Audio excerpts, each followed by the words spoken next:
Hello, আসসালামু আলাইকুম। আপনি কি রাজার আব্বা কথা বলতেছেন? আচ্ছা, আপনি একটু ঠান্ডা মাথায় বইতে পারবেন? আপনার একটা খবর দিব, আপনি একটু উঠে বইবেন।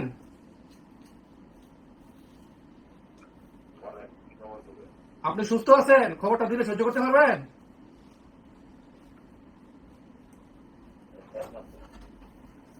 দেখেন, আমরা রাজার রাজার পাশেই থাকি, আমরা সবাই রাজার বন্ধু, বুঝছেন?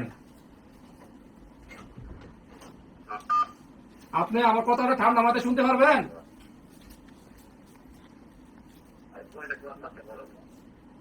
দেখেন, কথাটা কইতে খুবই কষ্ট লাগতেছে। আর রাজার সাথে কি আজকে আপনাদের কোনো কিছু ঝগড়াঝাটি হয়েছে, ঝামেলা হয়েছে রাজার সাথে? না না, মিথ্যা কথা কইেন না। কিছু একটা তো হয়েছে, মনে কিছু একটা হয়েছে। কালকা, আজকে না, কালকা গতকালকে কিছু হয়েছে। জি? না না, দেখেন, কথাটা বলতে খুবই কষ্ট লাগতেছে। রাজা আর নাই, বুঝছেন? রাজা আর নাই। রাজা রাজা গামছা দিয়া নিজের গলায় লাগাইয়া শেষ, চলে গেছে, বুঝছেন? রাজা মারা গেছে, নিজের জীবন নিজে দাঁড়াইছে, বুঝছেন নি?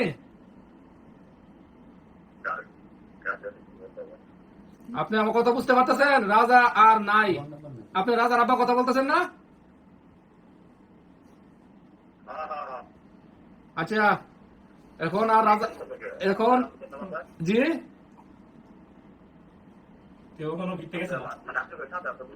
না না, আমরা সাথে আসিল না, জিয়ানো কাজ করতে হিয়ানের মিদে গলার মিদে গামছা দিয়া শেষ, বুঝছেন? আজকে আজকে কখন কটার সময়, সম্ভবত সকালে হইতে পারে, দুপুরে হইতে পারে, আমরা জানতে পারছি বিকালে, বুঝছেন? সন্ধ্যার সময় জানতে পারছি।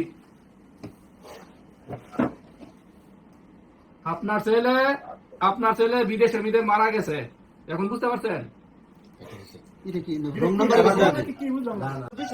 বাপের ফোন দিলাম, বাপের ফিলিংস নাই, আমরা রুমও কান্দাকাটি করতেছি, বুঝছেন?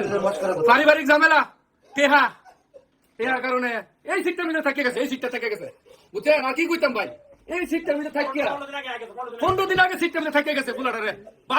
বাপের কারণে আজকে নিজের জীবনটা নিজে আজকে বাপের ফোন করি, বাপের আবেগ নাই। 25,000 টাকা, 25,500 টাকা সহালে দিছে, আজকে বিকাশ দিছে। তারপরে ভাবে বিশ্বাস করে না, না আমার ভূত আছে, এখন খাও, টাকার মেশিন গেছে।